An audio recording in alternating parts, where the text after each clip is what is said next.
Patriarchy, sexist attitudes, and paternalistic attitudes about women, gendered cliches, and doing misogyny. Because, you know, nothing is worse in a patriarchal society than being a woman.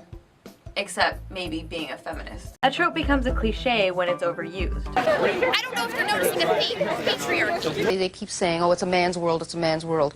You know, this just isn't true anymore. Sociologically speaking, it's very much a woman's world. Women are being institutionally oppressed all the time in nearly every facet of our lives. You look around at women's lives today, and we are the freest and most equal generation of women in history. We have more opportunities than we've ever had. Every now and then in Hollywoodland, a character that's identified as feminist, I am a feminist, will magically make his way through the production process. I actually raised 25 times what I initially asked for. Appear on our television screens. What do you say about people who say don't feed the trolls?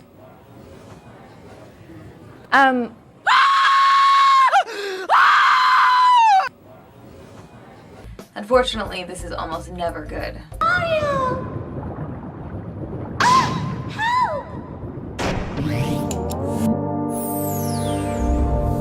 Patriarchy, sexist attitudes, and paternalistic attitudes about women, gendered cliches. Just repeating the same old mediocre nonsense. Let's move on. I often hear young women saying, I believe in the equal rights of women, but I'm not a feminist. I consider feminism actually a very pernicious ideology. Subscribing to feminist theory actually reinforced sexist ideas in me without me even realizing it. You know, men are here, women are here, and feminists see themselves as being up here.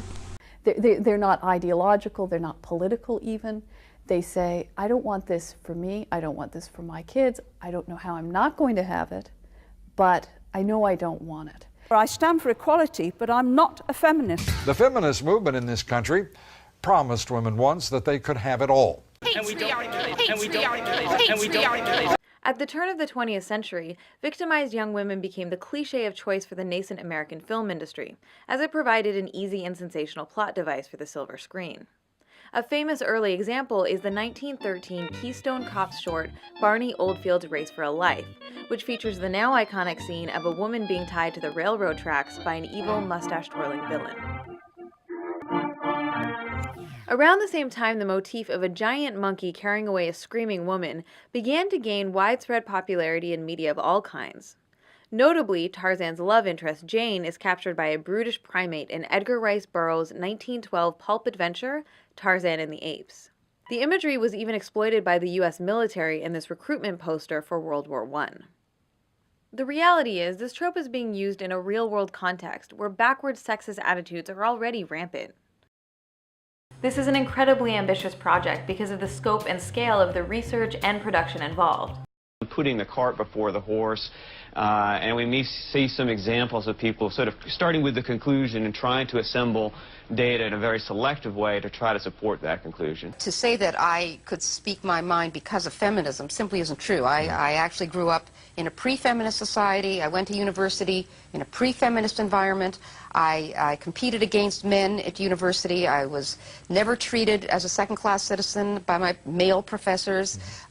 So that's all nonsense. We have to put this discussion to some extent in a historical perspective, and that we know that when new media come out, that they tend to go through a period of what we call moral panic, in which they are blamed for all manner of societal ills. And probably the best example of this was from the 1950s, when we had Congress and psychiatrists who were claiming that comic books were responsible for not only juvenile delinquency but homosexuality.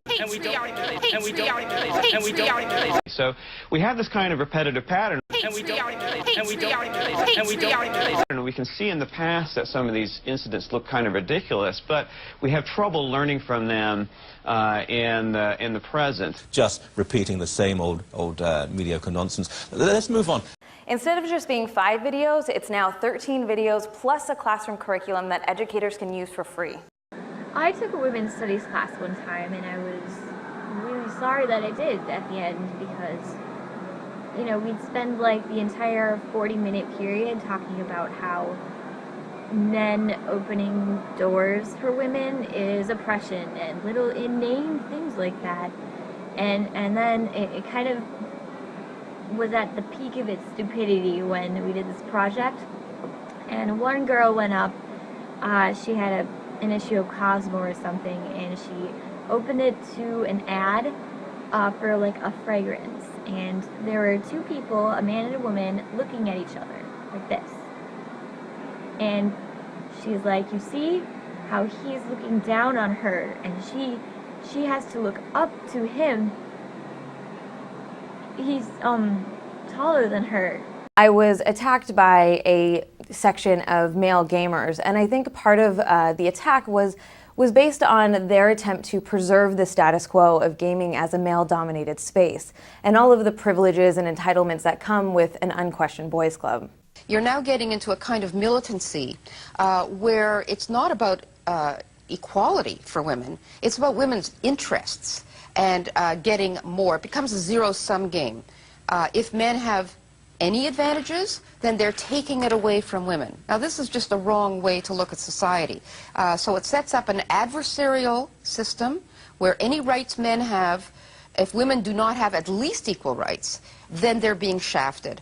And we see now, for instance, in universities where you have courses, especially in arts, 70% women, 80%, some are up to 90% women, but everybody's extremely quiet about it. Isn't this bad for men?